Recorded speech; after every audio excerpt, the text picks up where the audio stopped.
বিশেষ বিশিষ্ট উদ্বোধক ডাঙৰীয়া তেখেত হৈছে শ্ৰীযুত প্ৰদ্যুন্ন দত্ত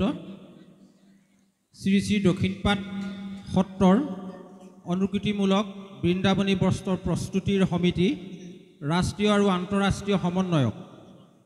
তেওঁ ভাৰত চৰকাৰৰ পক্ষৰ পৰা 2015 চনত চীনলৈ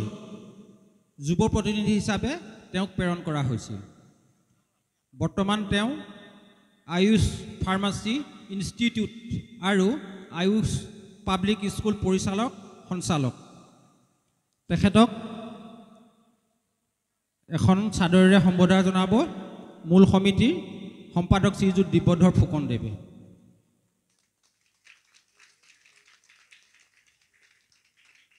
আৰু তেখেতক এখন মাতপত্ৰ প্ৰদান কৰিব সভাপতি শ্ৰীযুত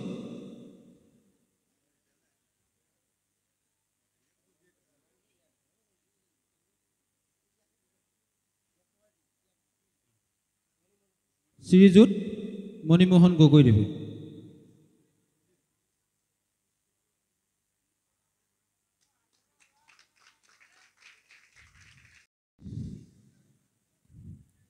জয় যাদৱ ৰায়।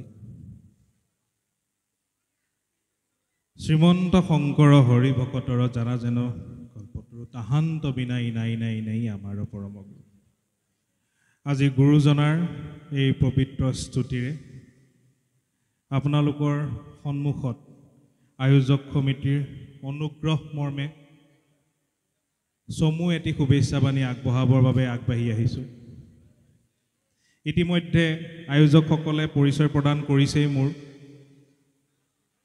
অভিযান্ত্ৰিক শিক্ষা সমাপ্তি হোৱাৰ পাছত শ্ৰী শ্ৰী দক্ষিণপাট সত্ৰ সত্ৰাধিকাৰ প্ৰভু ঈশ্বৰৰ ছায়াত আশীৰ্বাদত অসমৰ জাতীয় জীৱনৰ তথা সত্ৰায়ন ব্যৱস্থাত কিছু কৰ্ম কৰিবৰ বাবে প্ৰয়াস কৰি আহিছোঁ। আজি সমূহ 2 নং মথাদাং গাঁৱৰ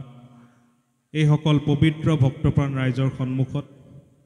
মোক শুভেচ্ছা বাণী আগবঢ়াবলৈ আগুৱাই দিয়াৰ বাবে মই আয়োজক কমিটিলৈ মোৰ নথৈ কৃতজ্ঞতা জ্ঞাপন কৰিছোঁ। ক্ষমা কৰিব, যিহেতুকে ভাওনা চাবৰ বাবে আপোনালোক আহিছে। আজি সমগ্ৰ ৰাইজ ঘৰৰ পৰা টোপনি ক্ষতি কৰিম বুলি আজি এই নামঘৰত বহি লৈ সকলোৱে ভাওনা উপভোগ কৰিবলৈ আজি আপোনালোক সমবেত হৈছেহি। মই দীঘলীয়া কথাৰে আপোনালোকৰ সময় একেবাৰে নষ্ট কৰিব খোজা নাই, কিন্তু বিভিন্ন অনুষ্ঠান ইত্যাদিত নিমন্ত্ৰণ কৰি নিয়া পৰিপ্ৰেক্ষিতত যিখিনি বস্তু আমাৰ পৰিলক্ষিত হয় সমাজৰ মাজত, তাৰে দুটামান আভাস আৰু গুৰুসকলৰ পৰা যি আশীষবাণী হিচাপে আমি পাইছোঁ, তাৰে দুটামান আভাস আজি আপোনালোকৰ এই গ্ৰাম্যবাসী ৰাইজৰ মাজত মই বিলাই যাবৰ বাবেহে আহিছোঁ। 3টা কথা মই আপোনালোকক জ্ঞাতাৰ্থে জনাব বিচাৰিছোঁ। গুৰুজনাই কি বিচাৰিছিল? আমি সকলোৱে ভাওনা চাবলৈ আহিছোঁ, এক অভিনয় চাবলৈ আহিছোঁ, এখন নাট চাব আহিছোঁ, ৰজা হৰিচন্দ্ৰৰ চৰিত্ৰৰ বিষয়ে দুআষাৰ জানিবলৈ আহিছোঁ। আমাক ইয়াত ভাও ল'ব অসমৰ স্বনামধন্য ভাৱৰীয়াসকলো আহিছে।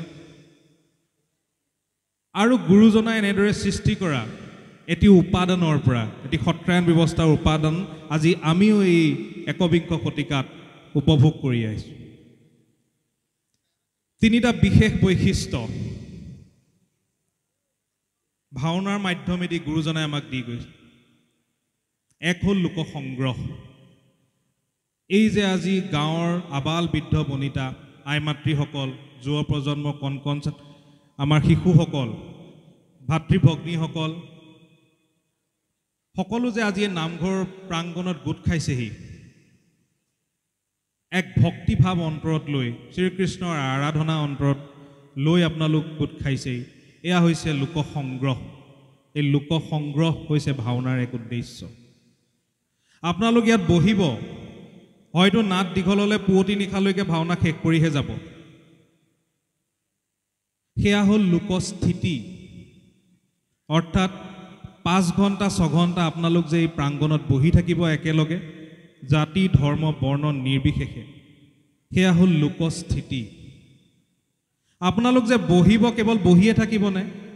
আপোনালোকে সেই ভাওনাখন উপভোগ কৰিব তাৰ মাজত ৰং ৰহস্য তাৰ মাজত হাঁহি কান্দোন যুদ্ধ বিগ্ৰহ উত্তেজনা ইত্যাদি ৰসৰে আপোনালোকৰ মনবোৰ পৰিপূৰ্ণ হ'ব ধৰ্ম আৰু অধৰ্মৰ তফাতৰ বিষয়ে আপোনালোকে বুজি উঠিব এয়া হৈছে লোকৰঞ্জন গতিকে লোক সংগ্ৰহ লোকস্থিতি আৰু লোকৰঞ্জনৰ মাধ্যমেদি আৰু ভাওনাৰ দ্বাৰা মহাপুৰুষ শ্ৰীমন্ত শংকৰদেৱে এই বৰ অসমৰ ভেটিটো এইদৰে নিৰ্মাণ কৰিবলৈ আমাক দি থৈ গৈছে তেখেতে যেতিয়া পুৰী বৃন্দাবন কাশী ইত্যাদি বিভিন্ন ভাৰতৰ মহান তীৰ্থসমূহলৈ গৈছিল শাস্ত্ৰৰ মাধ্যমেদি তেওঁ বুজি পাইছিল যে ধৰ্ম যদি সমাজত জীয়াই ৰাখিবলগীয়া হয় আমি যদি কৃষ্ণ আৰাধনা কৰিবলগীয়া হয়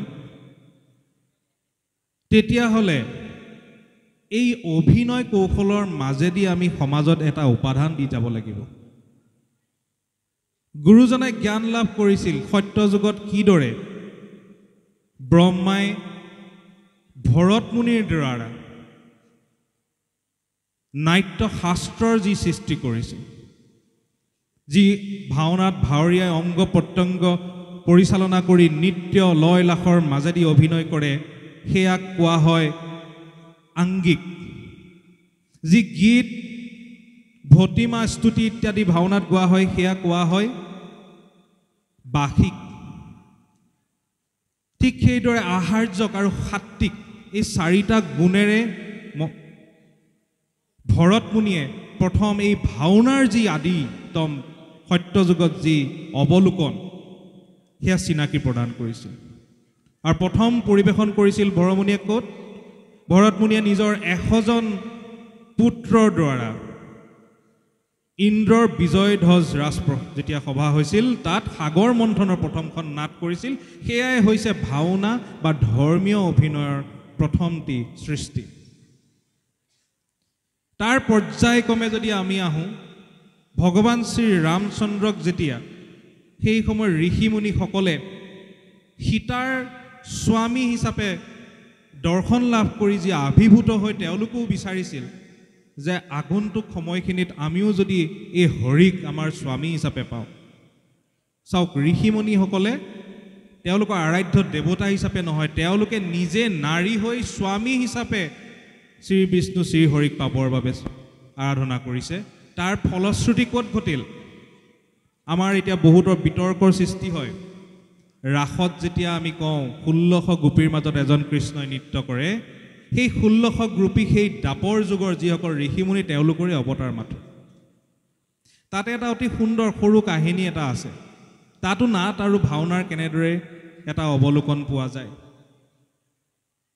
যেতিয়া ভগৱান শ্ৰীকৃষ্ণই যুগবলেৰে নিজকে 1600 গোপীৰ সৈতে একেলগে নৃত্য কৰিছিল ৰাস কৰিছিল কুঞ্জবন লিকুঞ্জবন কবিৰ বন ইত্যাদিত গৈ তেওঁলোকে ৰাস কৰিছিল এতিয়া গোপীসকলৰ মনত অহংকাৰ হ'ল আৰু তেওঁলোকে ক্ষণিকতে কৈ পালে আমাৰো সমান সৌভাগিনী নাই আমাৰো অধীন যাদৱৰ যাৰো অধীন যাদৱৰাই তেতিয়া প্ৰভুজনাই এই অহংকাৰৰ সম্ভেদ পাই তৎক্ষণাত অন্তৰ্ধান হ'ল আৰু তেখেতৰ বিষাদত তেখেতক পুনঃ লাভৰ কাৰণে সেই গোপীসকলে শ্ৰীকৃষ্ণৰ বিভিন্ন জীৱনৰ বিভিন্ন ক্ষণৰ অভিনয় আৰম্ভ কৰিলে সেয়াও এক ভাওনাৰ ইতিবৃত্তি বুৰঞ্জী তাৰ পাছত যেতিয়া তেওঁলোকে শ্ৰীকৃষ্ণ লীলাৰ অভিনয় কৰিলে